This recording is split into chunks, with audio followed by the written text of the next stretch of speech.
Os indicadores de saúde, eles são muito importantes na aplicação das políticas de saúde, sejam elas pelo governo e até pelo médico veterinário individualmente.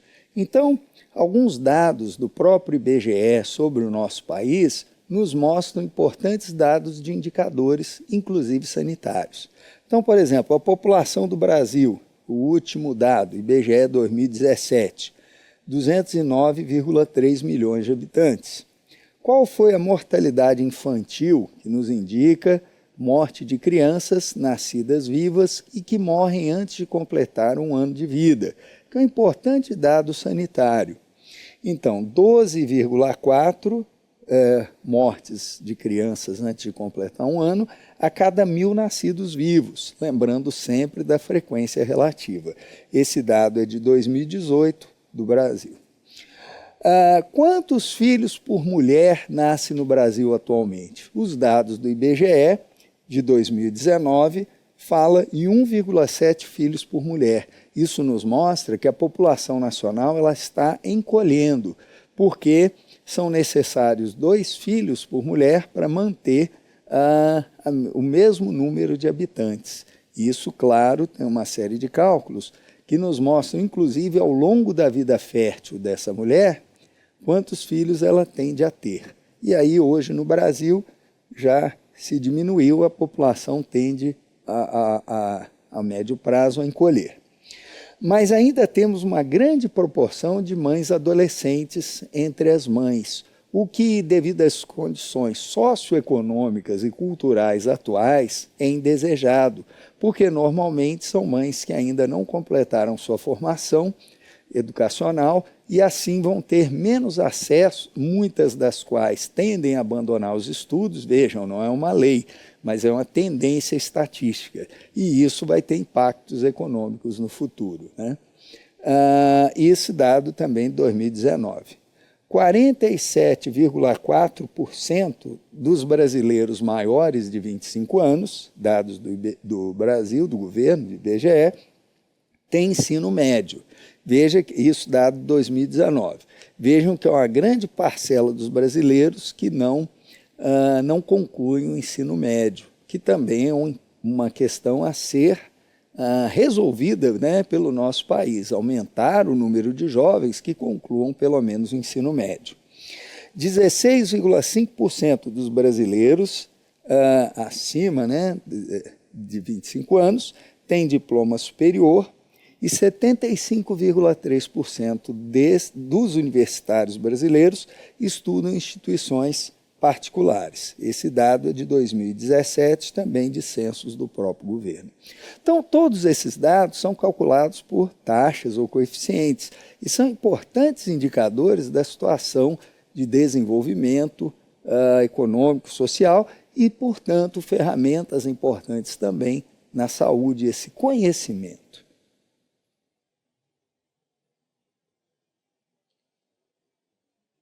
Muitas vezes, nós mesmos podemos criar um indicador de saúde, seja para usar no rebanho, na clínica individual de pets, ou até em programas de saúde pública.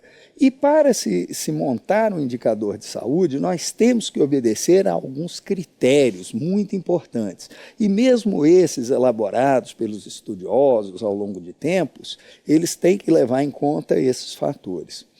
Certa feita, por exemplo, um colega da área de saúde humana, queria muito ver o nível de contaminação hospitalar bacteriana.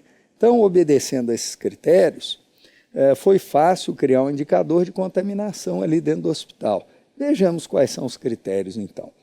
Validade. Se você escolhe um indicador, ele tem que ser válido, ele tem que realmente representar o fenômeno estudado. Por exemplo, número de casos de dengue no município tal, no ano tal. O teste sorológico mostra quem está ou não com dengue, então esse é um primeiro critério. É válido? Ok.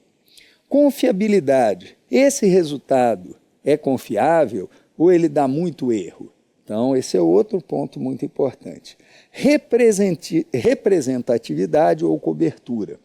Por exemplo, testes DNA, eles são muito eficientes, mas eles são muito caros. E, por enquanto, não são os melhores critérios em grandes populações para se usar para determinar isso ou aquilo. Por exemplo, a presença ou ausência da doença tal num plantel de aves através de PCR. Se é um setor pequeno e há recurso, ótimo. Mas se é um inquérito populacional, por exemplo, regional, muito grande, talvez, por enquanto, ele esteja caro demais e não seja viável. Ou demore muito para se ter o resultado, é outro problema. A questão ética, a obtenção desses dados, ela tem que ser mantida em sigilo. Não pode-se dizer que a fulana de tal apresenta doença X. Então tem que ser criterioso, garantir o sigilo de quem são os doentes, por exemplo, etc. Isso tudo tem que ser levado em conta na montagem de um indicador.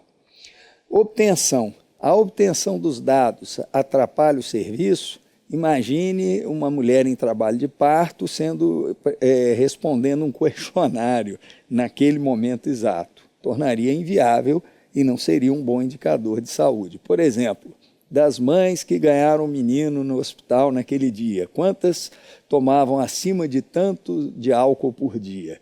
Quer dizer, é preciso criar critérios que obedeçam, então, sejam válidos, confiáveis, representem bem a população que tem esse ou aquele fator, eticamente mantenha resguardado o sigilo de determinados dados e sua obtenção não atrapalhe os andamentos dos serviços, nem seja inconveniente para aquelas pessoas que vão ser avaliadas, ou o andamento do próprio serviço. Dentro ainda dos indicadores de saúde, uma pergunta que muitas vezes o médico veterinário se faz é: como monitorar a situação sanitária de uma população ou de um rebanho? Então, primeiro passo epidemiológico é conhecer a situação sanitária do rebanho do plantel. Então, aí entra a avaliação dos indicadores de saúde.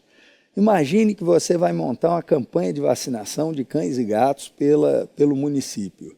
Você não sabe nem quantos animais tem ali. Como que você vai organizar isso, não é? Então, nada se faz sem conhecer a realidade daquele local, daquele rebanho, daquela propriedade ou daquela população.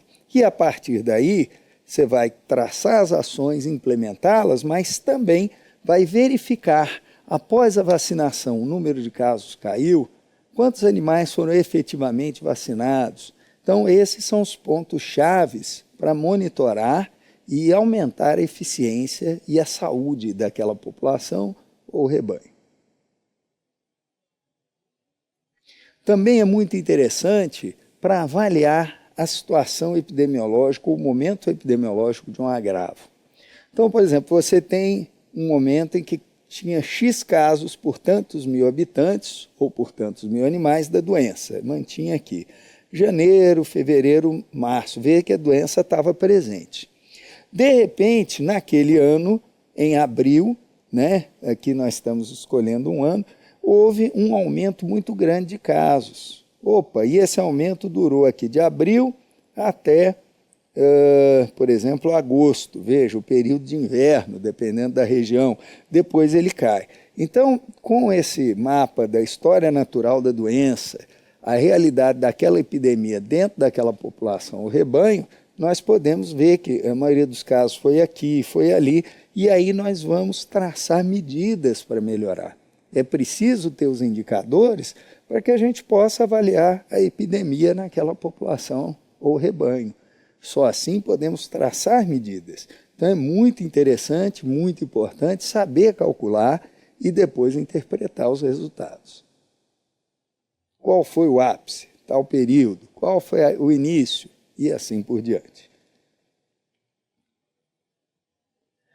Portanto, os indicadores são uma ferramenta essencial na saúde pública e, portanto, na epidemiologia. E aí vão nos permitir as tomadas de decisões. Se tal período é esperado o pico da epidemia, o que nós podemos fazer para não atingir esse pico? Que medidas nós vamos tomar? Se nesse momento nós estamos numa fase descendente, ascendente da epidemia, o que nós podemos fazer para não repetir o que aconteceu no ano X? Então, por isso é tão importante. E é necessário avaliar antes, durante e depois das epidemias para poder traçar as ações. Com isso, chegamos ao fim dessa importante aula. Aproveite para revê-la quantas vezes quiser. Obrigado.